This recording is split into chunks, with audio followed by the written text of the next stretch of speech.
Donc, vous m'avez donné 400. Supposons qu'on s'est trompé dans l'inventaire physique. Au lieu de mettre 500, vous m'avez dit, on va prendre 400. Je vais monter en haut, je vais mettre 400. Mais attention, prenez screenshot virtuel de l'état des résultats en ce qui concerne coût de marchandises vendues, etc., etc. Regardez qu'est-ce qui va se passer. Je vais mettre ici 400, d'accord? Qu'est-ce que vous avez remarqué?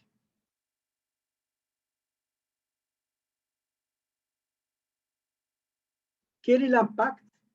Quel est l'impact d'une erreur commise lors de l'inventaire physique? Quels sont les éléments qui seront affectés? Le bénéfice. Okay. Donc, j'ai le bénéfice.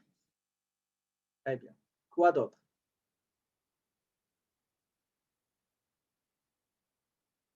Donc, le coût de marchandises vendues. OK, coût de marchandises vendues. Allez-y. La marge bénéficiaire. Très bien. Quoi d'autre? Quoi d'autre?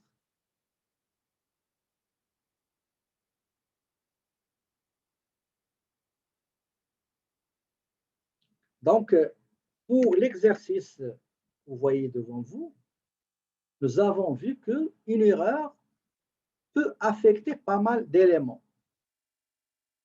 Supposons qu'on a clôturé l'exercice. Donc, tout à l'heure, on a dit l'erreur a affecté ou bien a influencé ou affecté. Il y avait un impact sur le coût de marchandises vendues, sur la marge bénéficiaire et sur le bénéfice net. Très bien. Maintenant, ma question. Il reste un élément. Quand on va clôturer l'exercice, comment vous allez voir l'affectation de ce stock-là sur la clôture, ou bien après la clôture? Donc, je vous ai dit 50% de la réponse.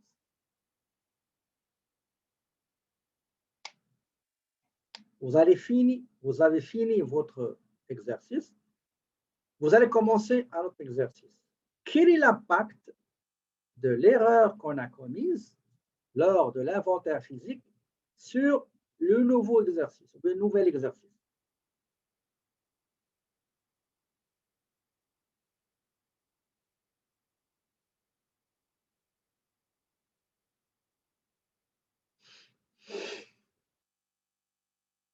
Exactement. Vous aurez un stock de marchandises début exercice erroné.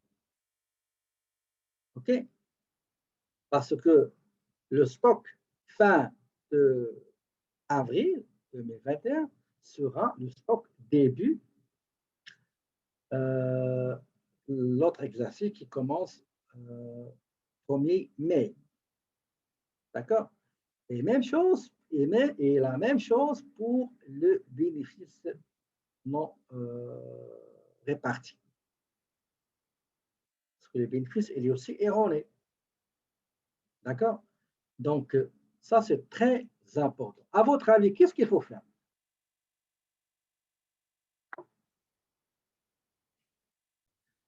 Supposons l'exercice actuel, c'est 2021. L'exercice suivant, 2022. Il ne faut jamais régulariser, redresser, corriger les erreurs de 2021 dans l'exercice 2022. Il faut toujours respecter le principe de séparation des périodes ou bien rattachement des périodes, etc. Il faut toujours revenir à l'exercice concerné et faire les régularisations, les corrections requises, les modifications nécessaires, les corrections qui s'imposent. D'accord? Donc, qu'est-ce qu'on va faire? On va, dans ce cas-là, on va revenir à l'exercice qui se termine 30 avril et on va corriger la situation. Quand on va, on va venir ici, on va corriger, on va mettre que c'est 500, ce qui est le montant correct. On va faire les écritures. Et après, qu'est-ce qu'on va faire? On va reporter comment dirais-je, le stock final avec le bénéfice qui sera lui aussi redressé par tacite de reconduction. Même les autres corrections qui concernent un exercice doivent être effectuées dans l'exercice concerné. Admettons, après 6 ans, on a trouvé l'erreur. Qu'est-ce qu'on doit faire?